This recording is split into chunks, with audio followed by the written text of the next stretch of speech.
अस्सलाम वालेकुम दोस्तों, कैसे हो आप सब? खैरियत से हो? जो लोग सऊदी अरब का उम्रा या विजिट वीज़ा लेना चाहते हैं तो उनके लिए ट्रैवल को लेकर एक बहुत बड़ी गुड न्यूज़ है। इसके अलावा बहुत सारे ऐसे परदेसी भाई हो जो सऊदी अरब में न्यू वर्क वीज़ा पर आना चाहते हैं और सऊदी अरब में आकर काम करना चाहते हैं, जॉब करना चाहते हैं। तो सऊदी अरब में इस वक्त नया वीज़ा इशू नहीं हो रहा है क्योंकि ये रमज़ान का लास्ट सीजन है और बहुत ही करीब ईद आने वाला है और सऊदी अरब में इस वक्त सरकारी छुट्टी हो गई है, जिसकी वजह से सऊदी गवर्नमेंट जो नया वीज़ा को इशू नहीं कर रहा है। अब नए वीज़ा का काम ईद के बाद से ही शुरू होगा। तो जो भी मेरे भाई सऊदी अरब में नए वीज़ा पर आना चाहते हैं तो उनको थोड़ा वेट करना पड़ेगा, ईद का इंतज़ार करना पड़ेगा और ईद जैसे ही ख़त्म होगा तो सऊदी अरब के लिए नया वीज़ा मिलना शुरू हो जाएगा। तो ईद के बाद आप सऊदी अरब के लिए नए वीज़ा लेकर आप सऊदी अरब आ सकते हैं और यहाँ आकर अपना काम भी कर सकते हैं। और जो लोग सऊदी अरब के लिए विजिट वीज़ा या फैमिली वीज़ा को इशू करवा चुके हैं तो उनको इंडिया में ही स्टम्पिंग के लिए बहुत ज़्यादा प्रॉब्लम हो रहा है, बहुत ज़्यादा इंतज़ार करना पड़ रहा है। तो इस वीडियो में मैं पूरा डिटेल में बताया हूँ कि ये सारा प्रॉब्लम कब खत्म होने वाला है और सऊदी अरब के लिए नए वीज़ा कब से इशू होने वाला है। वीडियो को लास्ट तक जरूर देखें और वीडियो को अब तक आपने लाइक नहीं किया है तो वीडियो को सबसे पहले लाइक कर दे और बेल आइकन को दबा दे ताकि आने वाले मेरे नेक्स्ट वीडियो का नोटिफिकेशन सबसे पहले आप तक पहुँच सके। तो चलिए वीडियो शुरू करते हैं। So hello guys, my name is Jain and you are watching Jain Saudi blogs. आप सभी का अपने चैनल में स्वागत है। जो लोग सऊदी अरब में उम्रा के लिए आना चाहते हैं तो वो लोग बिल्कुल आ सकते हैं, कोई भी प्रॉब्लम नहीं होगा। इससे पहले एक नया रूल लगाया गया था जिसमें ये बताया गया था जितने भी लोग उम्रा पर आने वाले हैं तो उन सभी को जद्दा के लिए टिकट लेना होगा और किसी भी एयरपोर्ट का टिकट आप नहीं ले सकते हैं। लेकिन अब ये रूल को हटा दिया गया है। जो लोग भी सऊदी अरब में उम्रा करने के लिए आ रहे हैं तो अब वो सऊदी अरब के किसी भी एयरपोर्ट पर आ सकते हैं और उम्रा कर सकते हैं। जो लोग उम्रा वीज़ा पर आए हैं तो उनको अलग से एक फ़ायदा दिया जाएगा। उम्रा खत्म करने के बाद जब वो अपने होम कंट्री वापस जा रहे हो तो अपने साथ जमजम का पानी भी लेकर जा सकते हैं।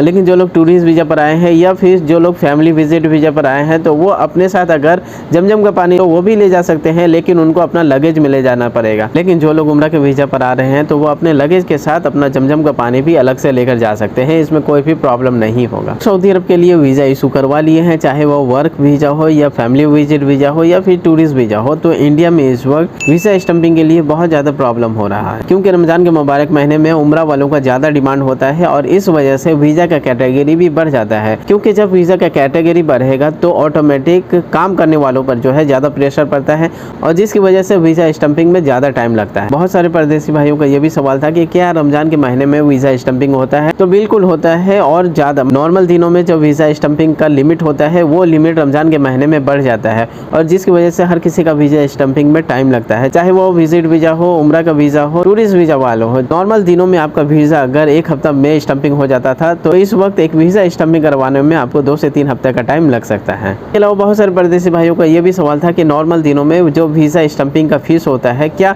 रमज़ान के महीने में भी वीज़ा स्टम्पिंग का फीस वही होता है? तो जी मेरे भाई, बिल्कुल आपका जो नॉर्मल दिनों में आपका जो वीज़ा स्टम्पिंग के लिए चार्जेस लिया जाता है सेम वही चार्जेस आपका रमज़ान के महीने में भी वीज़ा स्टम्पिंग के लिए लिया जाता है। लेकिन इंडिया में एजेंट लोग क्या करते हैं कि सीजन देख के सोचते हैं कि रमज़ान का महीना है तो इसमें हम जितना भी ज़्यादा अगर डिमांड करें अपने कस्टमर से तो वो लोग उतना पैसा दे देते हैं। लेकिन ऐसा बिल्कुल भी नहीं है कि नॉर्मल दिनों में वीज़ा स्टम्पिंग के लिए फ़ीस कुछ अलग हो और रमज़ान के महीने में वीज़ा स्टम्पिंग का फ़ीस कुछ अलग हो। इसके अलावा यहाँ पर मैं आप सभी को एक इम्पॉर्टेंट बात बताना चाहता हूँ कि जब तक आपका वीज़ा स्टम्पिंग ना हो उससे पहले आप टिकट ना कराएं।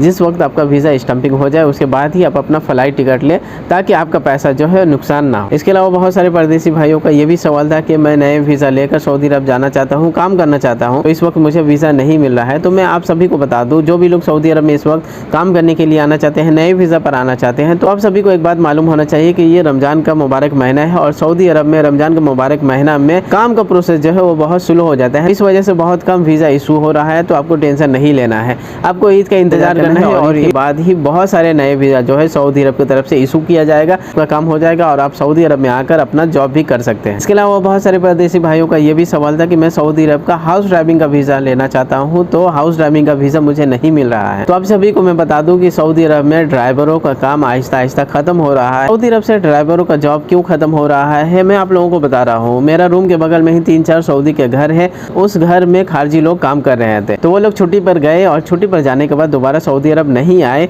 तो जिसकी वजह से उनके कफील जो है अपनी बेटियों को, अपनी वाइफ को ड्राइविंग सिखा दिए। कफील की बेटी या बीवी अगर ड्राइविंग सीख ले तो फिर ड्राइवरों की क्या क्या ज़रूरत है। तो इस वजह से सऊदी अरब में ड्राइवर का जॉब जो है वो आहिस्ता आहिस्ता ख़त्म हो रहा है। सऊदी अरब में हाउस ड्राइवर के अलावा इस वक्त कंपनियां जो है बहुत सारा ड्राइवर के लिए वीज़ा इशू कर रही हैं। तो अगर आप सऊदी अरब आना चाहते हैं तो ईद के बाद ही ट्राई करें, मुमकिन है आपको अच्छी कंपनी में ड्राइवर का नौकरी मिल जाएगा। सऊदी अरब या गल्फ या कोई भी कंट्री में इस वक्त रिटर्नर बंदा का ज़्यादा डिमांड हो रहा है, या फिर जो बहुत ज़्यादा एक्सपीरियंस होल्डर है उनका ज़्यादा डिमांड हो रहा है। क्योंकि जो लोग नए वीज़ा पर आते हैं तो उनको सऊदी अरब में आने के बाद उनको यहाँ का ड्राइविंग लाइन जो है, ड्राइविंग का तरीका सिखाना पड़ता है, जिसमें 2 महीना 3 महीना लग जाता है, और लाइसेंस लेने में भी उनको 3 से 4 हज़ार रियाल पे करना पड़ता है। तो इस वजह से सऊदी अरब में या गल्फ के किसी भी कंट्री में रिटर्नर हाउस ड्राइवर हो या कंपनी का ड्राइवर हो, उनका ज़्यादा डिमांड है। लेकिन ऐसा नहीं है कि जो लोग फ्रेशर है उनको सऊदी अरब में ड्राइवर का जॉब नहीं मिल रहा हो। जो लोग सऊदी अरब में नए वीज़ा लेकर आना चाहते हैं और यहाँ आकर जॉब करना चाहते हैं तो वो बिल्कुल कर सकते हैं। सऊदी अरब आने के लिए ये कोई ज़रूरी नहीं है कि आप रिटर्नर हो। इस वक्त सऊदी अरब में बहुत ज़्यादा फ्रेशर बंदे आ रहे हैं। सऊदी अरब का वीज़ा आपको भी मिल सकता है, आप भी सऊदी अरब में आकर काम कर सकते हैं।